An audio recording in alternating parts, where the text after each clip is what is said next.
एक मोरडी के पेड़ को अपने बच्चे के पालना बनाने के लिए घड़ाने का काटने का आदेश दिया। जैसलमेर की पूरी आवाम सड़कों पर आ गई, मैदान में आ गई, सामने आ गई और नथनों को जो है अपना निर्णय वापस लाना पड़ा। वो समय था फ्यूडलिज्म का, सामंतशाही का राज सही सा, और हम लोग जी रहे हैं 1950 के बाद लोकतंत्र में, प्रजातंत्र में, और हमारा देश गणराज्य है। थोड़ा विचार करें, अपन सोचें। मुद्दा ये नहीं है कि खेजड़ी कट रही है, मुद्दा ये इससे अधिक महत्वपूर्ण है।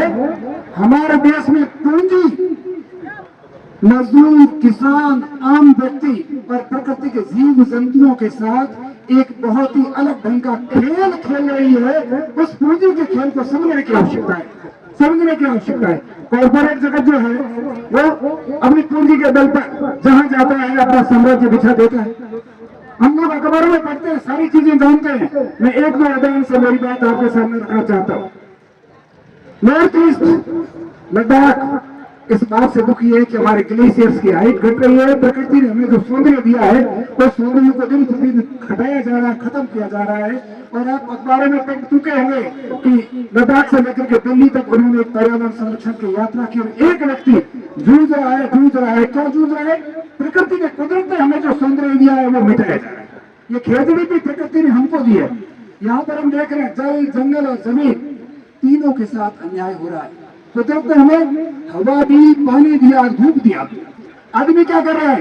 पूंजी के सहारे कॉर्पोरेट जगत और कंपनियां इन तीनों को हमसे छीनने की कोशिश कर रही है। कहीं पेड़ कट रहे हैं, कहीं वन्य जीव मर रहे हैं, कहीं जमीनों को जो है कृषि से हटा करके दूसरे उपयोगों में काम में ली जा रही है। ये पूरी मानव जाति के लिए संकट का समय है। ये बहुत ही प्रॉब्लमेटिक एज से हम गुजर रहे हैं। और अभी मेरे से पहले जो बात कही, प्रजातंत्र में जब संख्या से ही सारी चीजें तय होती है और जब संख्या बल हमारे साथ है तो उसके बाद में हमारे जनप्रतिनिधि, हमारी सरकार और जिन लोगों को रीति और नीति देश और प्रदेश की बनाने का जिम्मा प्रजातंत्र ने सौंपा है वो केवल चुप बैठे। कोरोना के काल में जब हवा ने अपनी कीमत मांगी तो क्या हुआ? बड़े बड़े धर्म सेठ धराशायी हो गए, उनके महल, उनकी रकमें, उनकी गाड़ियां और सारी जो है साली आलीशान शान शौकत की जिंदगी खत्म हो गई और हवा उनको सांस लेने के नहीं मिली। मैंने बहुत करीब से ऐसे उदाहरणों को देखा है। सरकारी अस्पतालों में बेड एमएलए की डिजायर से मिल रहा था, ऑक्सीजन का सिलेंडर एमएलए की डिजायर से मिल रहा था। तो उस समय हमें सोचना चाहिए था।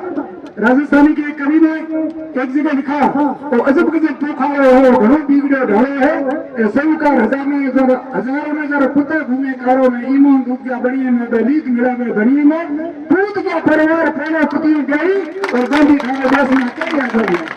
और हम सब सोचे बातों पर। लंबी बात करने का वक्त नहीं है, न समय है, न मौका है।